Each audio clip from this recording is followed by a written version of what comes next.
Taip, tai sveiki, būsiu Remigijus Ciesiūnas, Angabens statybos gaminiai, gal netgi, kaip pasakyti, padalinukas Weber.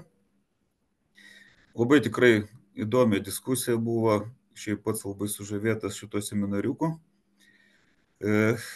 Apie pamatus pašnekėjom, apie stogus, tai truputį norėčiau kažką tai apie sienas, apie istorinių pastatų, sakykime, sienų gelbėjimą, sanavimą, restauraciją, rekonstrukciją.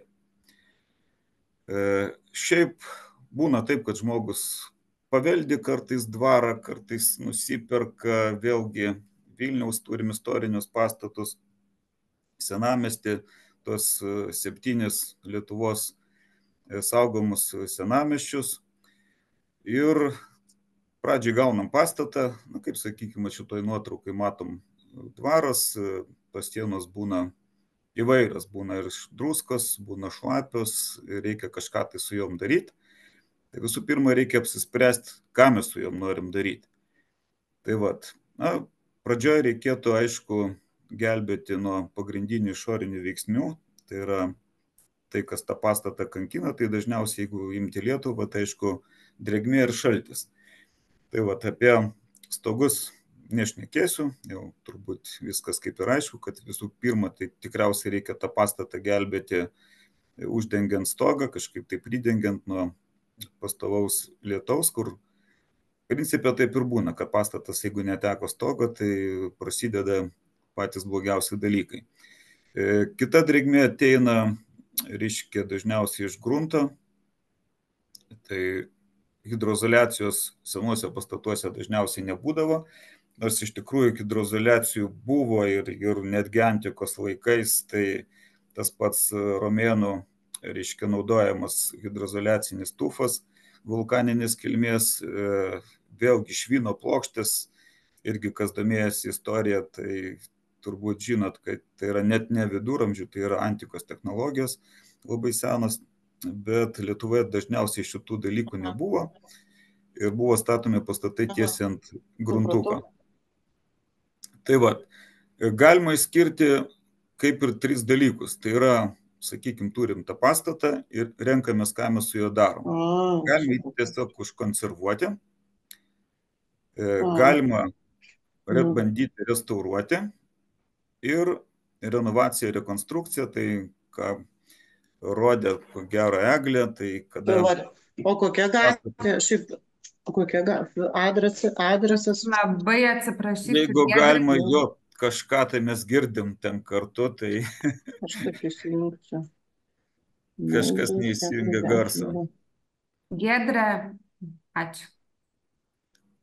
Tai pradėkim nuo konservacijos. Šiaip po tos pirmos nuotraukytės noriu pasidalinti labai gerą praktiką. Netyčia, visiškai netyčia gavosi su motociklistais, aplankėm Žeimių dvarą, kur praktiškai Domas Noreika paveldėjo, čia yra, reiškia, jo asmeninis dvaras, paveldėjo dvarą iš senelio ir žmogus užsiema konservavimu, restauravimu, rekonstrukcija ir panašiai. Praktiškai tas dvaras yra virtęs laboratorija ir vėlgi, jeigu pasižiūrėt dabar į tai, kaip tas pastatas atrodo, tai atrodo jisai ir pirmam, reiškia, nuotraukose ir šitose nuotraukose lyg tai kažkoks tai senas, pairęs, iš tikrųjų jisai yra konservuotas praktiškai visas, tai yra palikta taip, kaip yra, palikta taip, kaip buvo, viskas stabilizuota, viskas, reiškia, užkonservuota, apsaugota nuo drėgmės ir panašiai. Tai yra labai žiauriai ilgai trunkantis procesas, vėlgi buvau tiesiog sužavėtas ypatingai injektuojamom bakterijom, pasirodo labai sena technologija iš Italijos, Ispanijos, bakterijos užaugina, reiškia, įtrūkimus iki plyšius iki 3 mm. Ta prasme, jos išskiria pačios kalcio karbonatą, kalkės ir, reiškia, užgydamos sienos. Kažkoks tai stebuklas, aplamai, labai gera patirtis ir tiesiog siūlau ir susipažinti su to žmogaus darbais, reiškia, Domo Noreikos ir aplankyti Žeimių dvarais, ten, reiškia, ir seminarus veda ir panašiai. Tai Tai mes turim tokį pasirinkimą, sakykime, yra pastatas užkonservuotas, taip kaip yra, su visais savo sluoksniais, 18-19 amžiaus, ir irgi tai yra savotiškai gražu, ir savo, reiškia, tą dvarą jis pavertęs laboratoriją ir užsiema ne tik tai, reiškia, konservavimu, bet ir restauracija. Tai kas yra restauracija? Restauracija, kada senomis medžiagomis, vėlgi senomis technologijomis, tie patys kalkiniai tinkai, kazeininiai klijai ir taip toliau, reiškia, bandom tas sienas užgydyti, užlipdom ištrūkusias gabalus, reiškia, išsaugom tą sieną, bet išsaugom kartu visą autentiką. Autentika turi būti, reiškia, medžiagos naudojamos tokios, kokios buvo, bet kartu, reiškia, paliekant ir to naujumo suvokimą. Ta prasme, irgi atstatome kažkokius tai, sakykime, freskas, bet tos freskos netgi restauratorius visada palieka kažką tai tokio, kad tai matytųsi, kad tai yra nauja. Nebūtų visiškai taip identiškai padaryta, kad absoliučiai vienas prie vieno kaip buvo, bet turi matytis kažkoks tai, reiškia, naujumo ta identifikacija. Irgi labai žiauriai įdomus dalykas, apie restauraciją irgi nelabai daug aš nekėsiu, fantastika, kaip senom medžiagom, kalkinė medžiagom, senais pigmentais, reiškia, viskas yra atstatoma.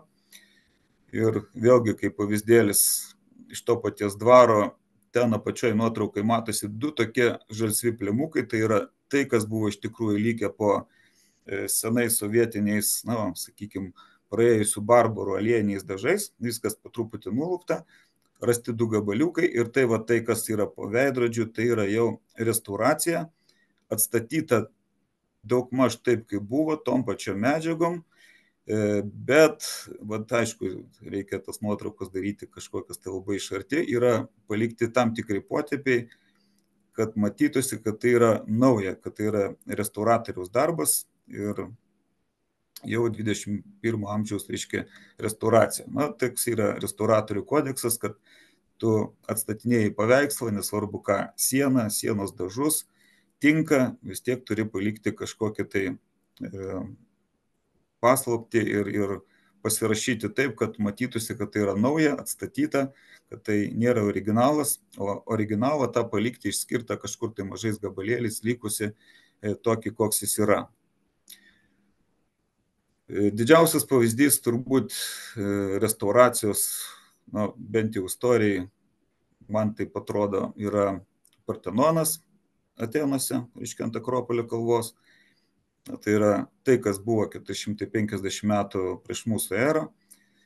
Tai, kas liko jo 19 amžiaus pradžioj, po to, kai venecijiečiai šturmavo, reiškia, 17 amžiuje turkų užimtus Atenus ir turkai ten turėjo parako sandėlį. Taip sakant, visai gal netyčia, niekas nenorėjo griauti, bet pataikė sviedinys, visą tai sprogo ir 2000 metų senumo pastatą ištaškė. Tai ir dabartiniai laikai, tai graikai nutarė jį po truputį, reiškia, visų pirma užkonservuoti, vėlgi konservavime buvo labai daug klaidų. 19 amžiaus gale prancūzų mokslininkai bandė, reiškia, tas jungtis, švino jungtis buvo, reiškia, užpiltas graikų derva. Kokią tą dervą nežinojo, tiesiog panaudojo naftos produktus, visiškai norėdami, reiškia, padėti tą pastatą kažkaip tai surišti, kad negriūtų toliau, bet padarė dar blogiau, reiškia, pradėjo stipriai koroduoti ir pats marmuras, ir pačios švininės jungtis. Tai teko po to, reiškia, 20 amžiui vėl viską perdarinėti iš naujo, ištirti, kągi ten tie graikai buvo sugalvoję, kokios tos dervos buvo naudojamos. Pasirodo, kad senos sudėties dervos buvo gana sudėtingos, net neaišku, kaip jie ten buvo sugalvoję ten tais laikais. Ir lygiai tokiom pačiom medžiagom viskas buvo dabar, reiškia, restauruojama.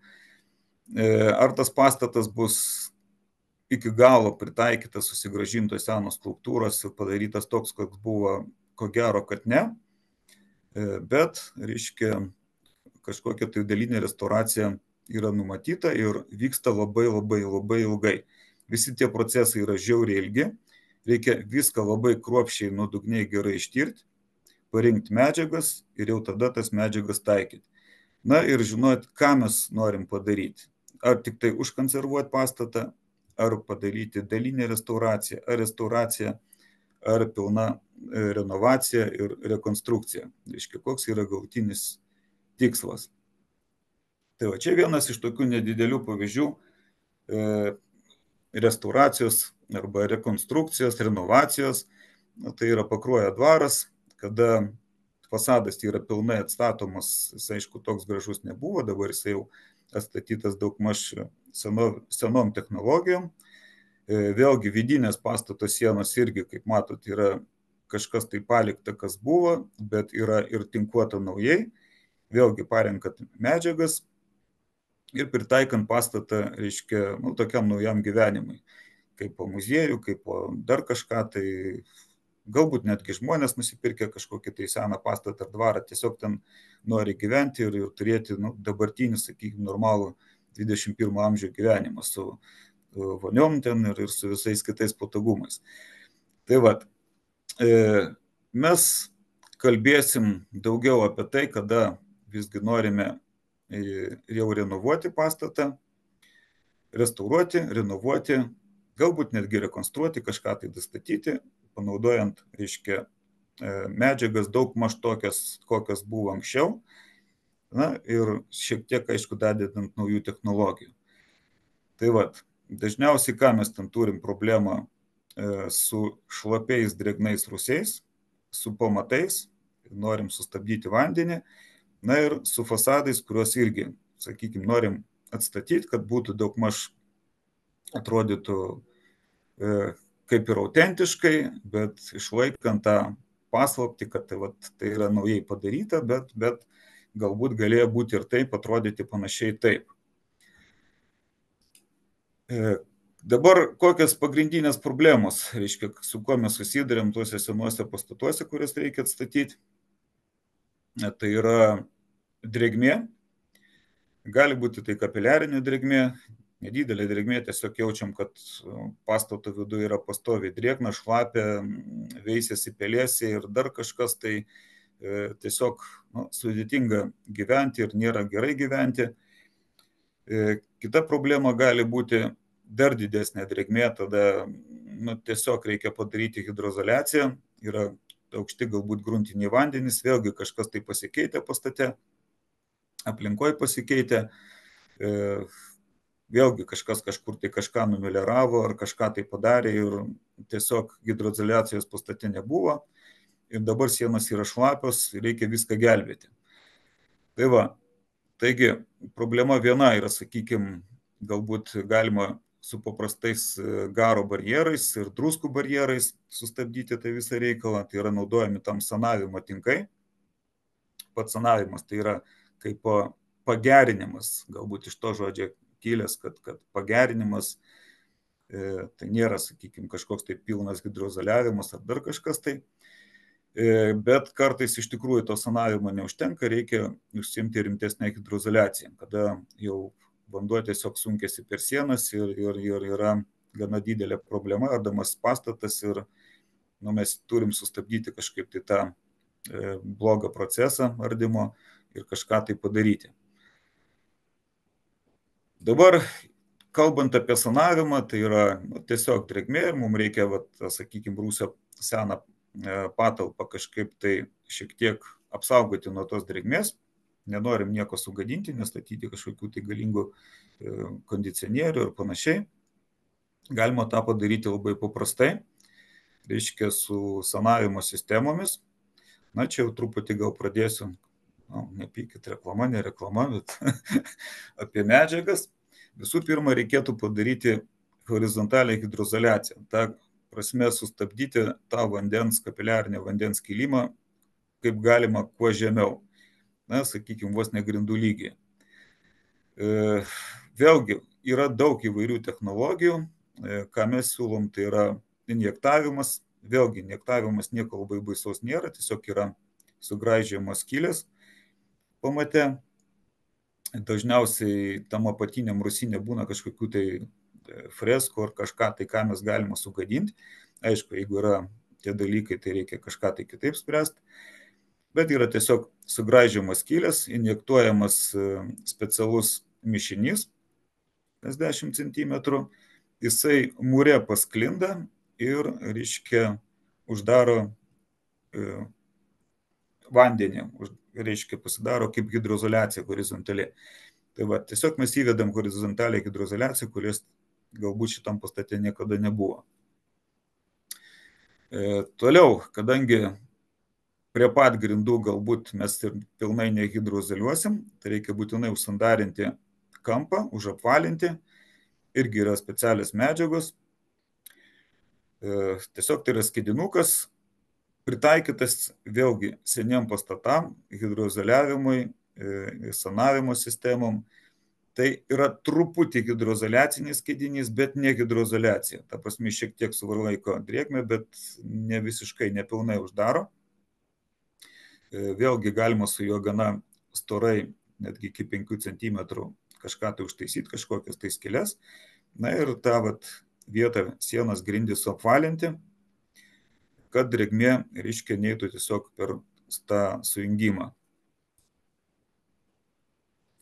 Toliau yra daromas kibusis sluoksnis, vėlgi iš tos pačios medžiagos, iš to paties skidinuko. Tai yra užtaisoma, reiškia, visos skylės, užglaistoma. Čia tam, kad tiesiog sekantis sluoksnis gerai sukibtų su šituo sluoksniu ir vėlgi sudarytų šiek tiek tokį mažą garo barjerą. Vėlgi pasikartosiu, kad prieš tai viską turim ištirti, žinot, koks pastatas, ką mes įtaikom, kam pritaikom, ar kažko tai kito nesugadinsim, ar ta drėgmė kažkur tai kitur eina, ar iš kitur ateina ir kažko tai nesugadintų. Tai va, bet sakykim, kad viską turim jau ištyrę ir hidroizoliacijos iš išorės negalim padaryti, iš vidaus galim, reiškia, pritaikyti tokią sistemą. Padarius kibų į sluoksnį, atstatom su specialiais sanavimo tinkais. Yra pas mus Webersan 954 toks produktas, irgi gana storai galima atstatyti, reiškia, senamiesčiui pritaikyti, nes ten, aišku, sienos būna kreivos, iki 4 cm eina. Kalkinis skidinukas, baltas, gana lengvas, netankus, pritaikytas specialiam istoriniam pastatam. Tai va, savyje šiek tiek sulaiko drėgmę ir sulaiko druskas. Tai va, čia kas aktualu, kai būna, reiškia, labai druskingi dirvožemiai ir pastoviai išsiskiria druskos. Kadangi 954 nėra galbūt labai jau toks, kaip pasakyti, švelnus, truputį rupokas tinkas, tai jeigu norime, sakykime, turėti galutinį gražų sluoksnį užglaistytą, naudojama dar kita medžiaga, 956. Kartais jos reikia, kartais nereikia, vėlgi čia pasirenkam nuo to, ką mes norėsim turėti tam pastate. Truputį apie druskas, kaip tai veikia, kaip, sakykime, veikiam sanavimo tinkai.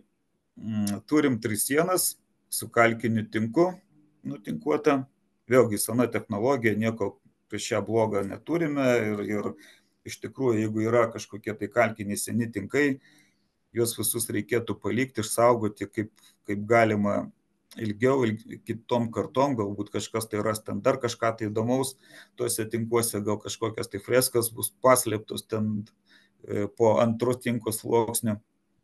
Šiaip iš tikrųjų gera sena technologija, bet jos praleidžia druskas kiaurai praktiškai. Drėgmė, druskas, jie yra poringi ir labai gerai tos, reiškia, vanduo ir kartu druskos pereina per šitą tinką. Blogas variantas yra iš tikrųjų cementinis tinkas. Jis gali būti per kietas ir gali netgi atšokti viskas. Ir druskos dažniausiai lieka tarp mūro ir tinko ir po to, reiškia, ta druska pradeda savo neigiamą darbą, prasideda korozija.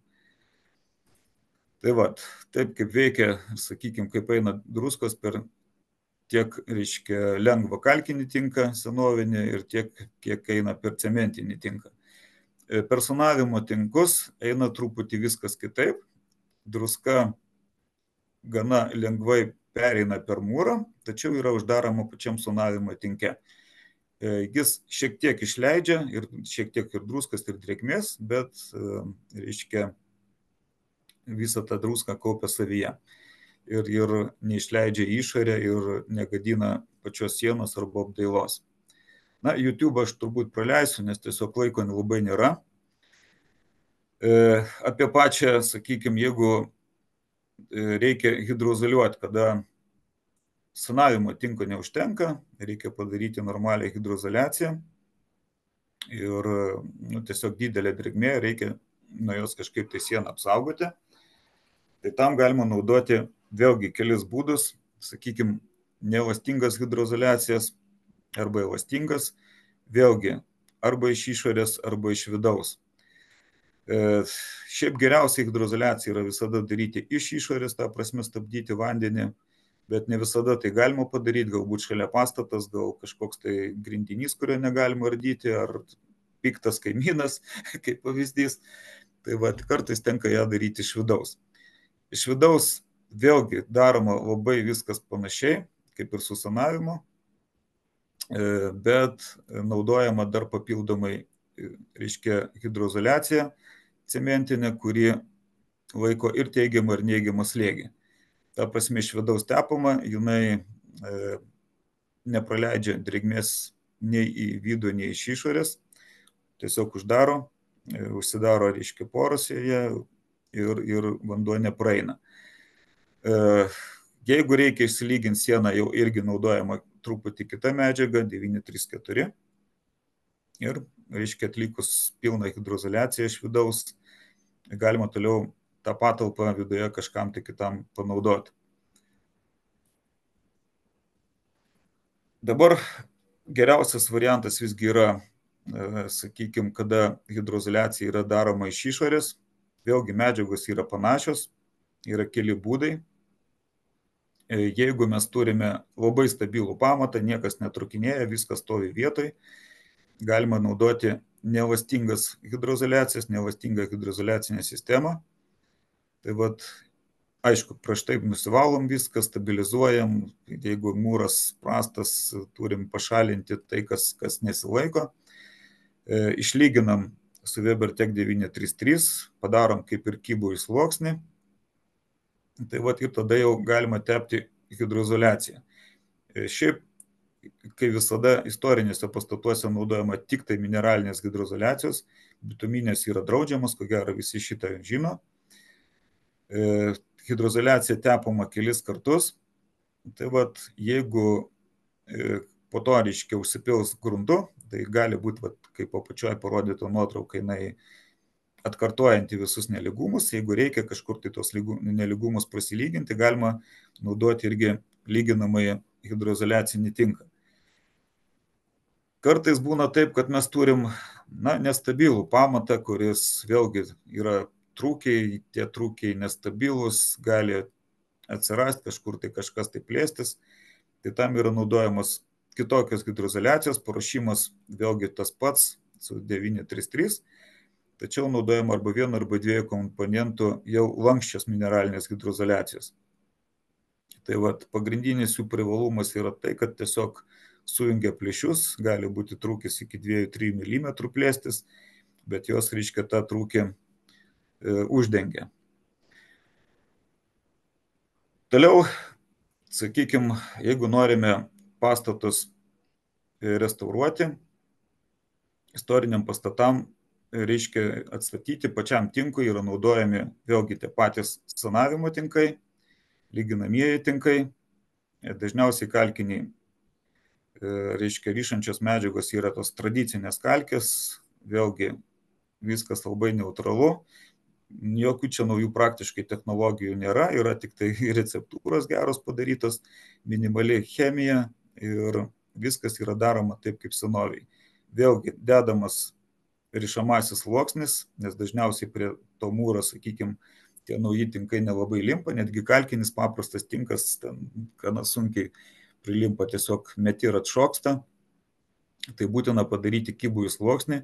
Tas kibųjų sluoksnis, jeigu atkreipsit nuotraukas dėmesį, jisai nėra toks ištisinis, jisai dažniausiai apipurškiamas arba, reiškia, grubių šepečių užmetamas, užnešamas toks poskestis rišamasis sluoksnis, na ir pradžiavinos kažkiek tai, reiškia, atstatoma tais pačiais tinkais. Yra keletas variantų, yra balti tinkai 954, yra, jeigu norime atstatyti labai jau lygų paviršių, 954 ir panašiai. Ten to sistemoje yra pakankamai daug medžiagų. Dar viena sistema, vėlgi, jeigu norim gana storai atstatyti, sakykime, iki 10 cm ir reikia truputį įgauti šiluminės varžos. Tai yra, dar naudojami termotinkai. Termotinkai pas mus irgi yra keli su polistirolo granulėmis. Vėlgi gali būti jie naudojami tiek iš vidaus, tiek iš išorės. Galima naudoti kartu su hidroizoliacinė sistema. Tai vat, jeigu tai kalbam apie, sakykime, rūsio patalpas, kaip šiuo atveju, vat, reiškia šitam brėžinukė, galima nenaudoti tos hidroizoliacijos, ypač jeigu kalba eina apie išorinį fasadą arba vidinį pirmą, antrą aukštą, kuriame tos hidroizoliacijos nereikia. Dėt vėlgi tą hidroizoliaciją gali pakenkti ir su tą hidroizoliacija visada reikia labai atsargiai elgtis. Jinai daroma tik tai požeminiai daly arba cokoliniai daly, ten 30-35 iki 60 cm maksimum. Tai vat, toliau vėlgi kibusis sluoksnis ir, reiškia, dedamas termoizoliacinis tinkas iki 10 cm. Jeigu reikia išlyginti armuojamą su tuo pačiu stiklo audiniu, labai panaši sistema gaunasi kaip ir fasado šiltinimas su polistirolu, su mineralinė vata. Tik tai šiuo atveju yra vietoj tos termoizoliacinės medžiagos yra naudojamas termotinkas.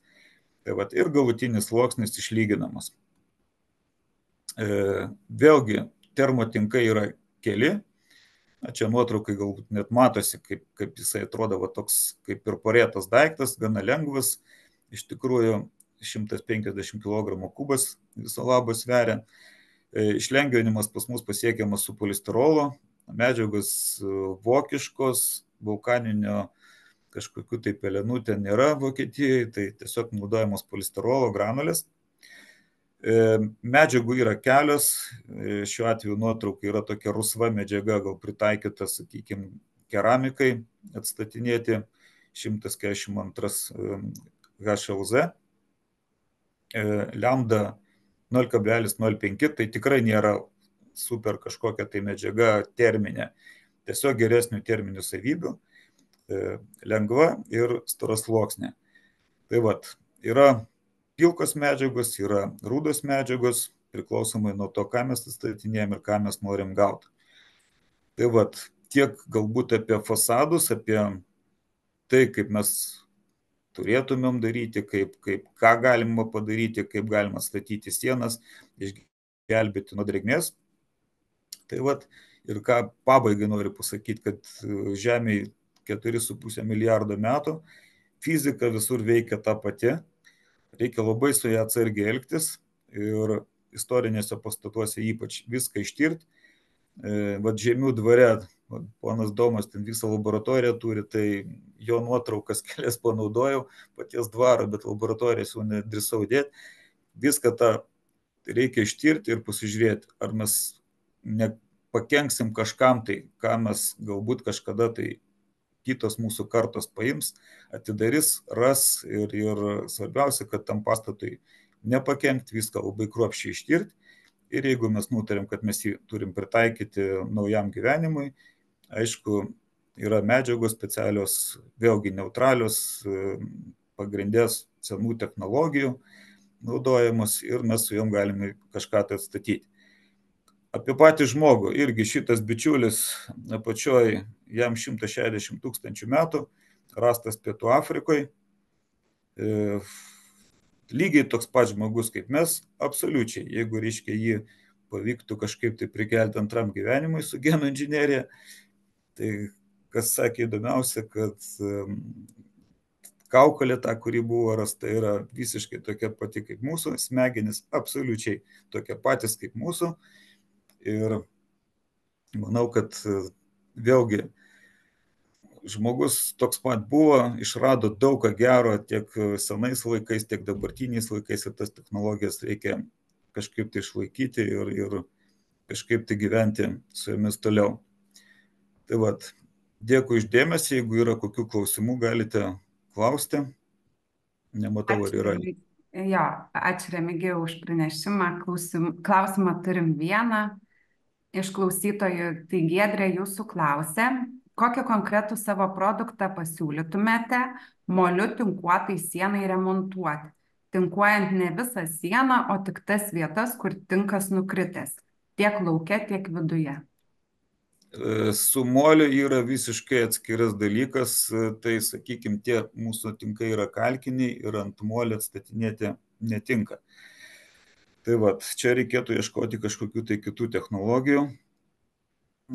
Galiu pasakyti, kad su moliu yra taip daug labai įdomių problemų, kiek man teko per savo ilgą gana praktiką su tais dalykais susidurti.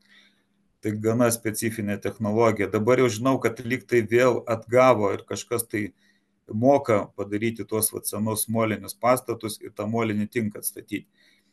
Mano medžiagos prezentuotos daugiau tinka, sakykime, gal kalkiniam cementiniam dalykam arba senam kalkiniam tinkui atstatyti, mūrui atstatyti, bet ne molio tinkui.